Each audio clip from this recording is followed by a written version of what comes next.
شevli hevhatin dest bi dest li govende tu li ber min radyani wek güldün av barane navê te di dilê min de wek dengê sazê dike şev dirêje dilgermem ji nihanê ketim hey zêde bike govende hey ji dilê min rebe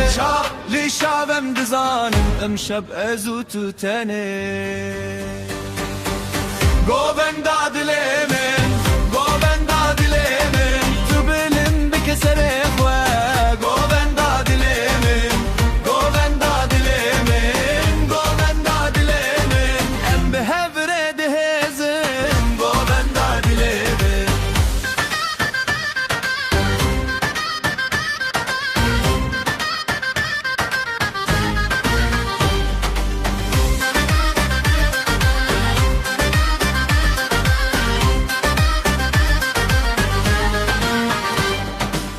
Li ser destan te koti sazdın av şertan de digere her gav kutu dizi ve dilemin de beberde li nazik ki te dibejim eştere amademe herkes bibine iro ev hes görünmezine hey zede bike govende hey ji dilemin rede şab li çaven dizanin emşab ezu tutane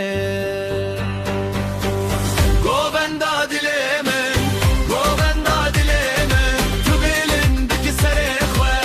Govenda dilemin, govenda dilemin Govenda dilemin Em bi hevre dihezin Govenda dilemin Ji kevirê çemê heya em xewnin xwere mezin bûn em di avê de neketin em bi şevê re ronahî bûn